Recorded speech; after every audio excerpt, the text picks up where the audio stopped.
When I was 22, I packed up 2 suitcases and boarded a plane to move to a country I had only learned existed a few months before, to a continent I had never been to live and work for 2 years.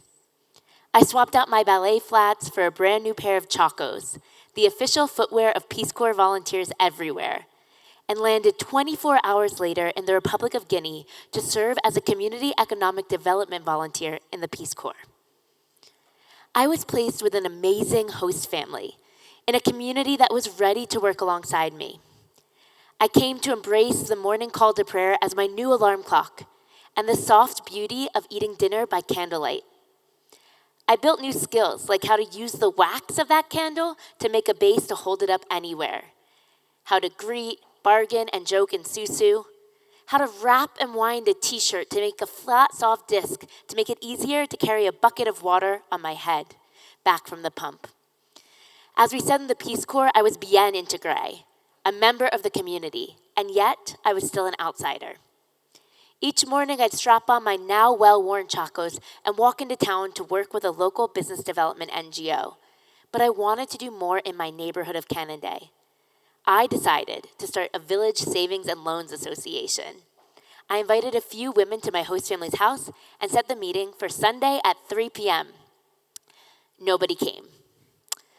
Right, we don't really use clocks here. So the next week, I tried again, after the afternoon prayer. Still, nobody. Determined, the next week I went door to door confirming attendance. We'll be there, absolutely. I set chairs out for the 3rd time. Then I heard a rumbling truck pass up the road. 30 minutes later, it came back, this time filled with all of the women dressed to the nines heading to the village for a wedding. The same woman who had just assured me that they were committed to starting a savings group, committed to that meeting. I stacked the chairs back up. I was building as an outsider, or trying to, and I was failing. I was deciding their problems and imposing my solutions from a Peace Corps trainings manual. Worst of all, I ignored the culture. I knew that there was a culture of telling people, especially outsiders, what they thought they wanted to hear. They knew that I wanted them to say that they wanted a savings group. They knew that I wanted them to say they'd be at that meeting. So that's what they said. I learned my lesson and I stopped forcing it. The Peace Corps changed my life. It's the reason I'm standing here today. And the cliche is true. While I think I was a successful volunteer and can still see the impact 10 plus years later, I got more than I ever gave. Not only did I learn how to build as an outsider, I found joy in it. My next attempt to work in my neighborhood was a group composting pit. I approached everything differently. And one morning, I was awoken to the sound of shovels. The work had started before I even got out of bed. My experience in Guinea was an obvious example of being an outsider, but you don't need to cross an ocean to be one. In university, I was the only person in the entire business school minoring in performing arts. That made me an outsider. One of my closest collaborators in Guinea was a local entrepreneur. He came from privilege, dropped out of med school in Russia, and returned home with a thirst to build something. He was an outsider. And though we didn't meet until our early 20s, I say we grew up together, because together we learned how to build as outsiders. Outsiders come from anywhere, and if we want to solve the world's toughest problems, we need them. When my service ended, I moved back to the US, went to work as a consultant, and then to grad school. But then the thing that happens to all entrepreneurs happened to me. You are going about living your life, and a little kernel sneaks into your mind. That's a frustrating problem. Then you go on living, and it sneaks back in. I think a lot of people are facing this problem. And then you go on living while the chorus at the back of your mind starts chanting the new soundtrack to your life. That's a frustrating problem. I bet a lot of people are facing it. Adding the new verses of, and I think I could fix it. And I think I should fix it. I need to fix it.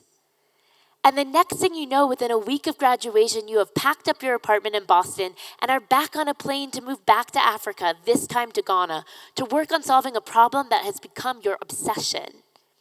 At that moment, I was signing myself up for a decade, or more likely a lifetime, of building as an outsider.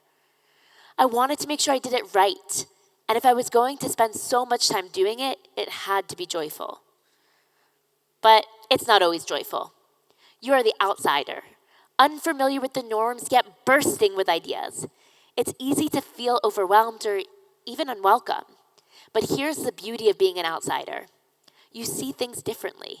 You ask stupid questions others overlook, and you challenge the assumptions that insiders take for granted. This fresh perspective is not a hindrance. It's your superpower. The joy of building as an outsider comes from the freedom to innovate without the weight of tradition or expectation. You get to craft something new, something unexpected, because you are not confined by the usual boundaries. At Oze, we are selling technology to banks to help them lend profitably to small businesses. When I'm doing a sales pitch, I can tell pretty early on if I'm going to be successful. Some bankers show up at the meeting bursting at the seams to share every negative stereotype of small business owners. There's actually a story that all of these insiders tell. A small business owner applied for a loan, the loan officer visited the factory, saw the machines, approved the loan. Then when the first payment was due, the owner vanished. The factory, gone. Poof. What banker? What business? What factory? Nobody knows. I'm convinced that this is an urban legend. As insiders, they work within the realm of bias and what's already been. They are more afraid of being proven right than making things right. They imagine the pain of the downside instead of the joy in the possibility that tomorrow can be different and better. They won't become our customer, and they'll keep not lending to small businesses. As outsiders, we aren't just building products or systems. We're building bridges, connecting ideas, people, and worlds that don't usually intersect. When I'm in a bank boardroom, I'm advocating for small businesses while being empathetic to the pressures that banks face to grow profitably. This process is exhilarating because it pushes us to the edge of our creativity and resilience. And yes, it's challenging. There will be moments of doubt and resistance, but these are the moments that define us because the joy comes not just from the end result, but the journey itself.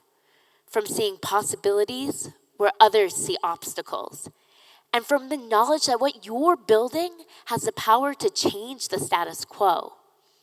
In embracing the outsider's role, we unlock a joy rooted in innovation, disruption, and the audacity to see the world differently.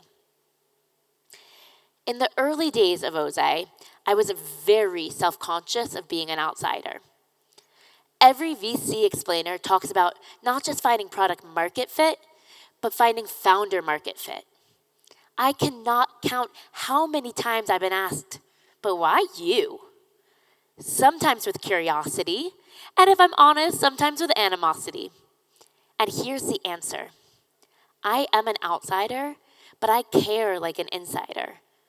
While I was learning to live by candlelight and to carry water on my head, when I was butchering my Susu greetings and failing to start a village savings and loans association, I was building relationships. The joy of building as an outsider can only come if you care like an insider. So look deep inside yourself, reflect on what makes you different, and then attack that problem like the outsider you know you are. Thank you.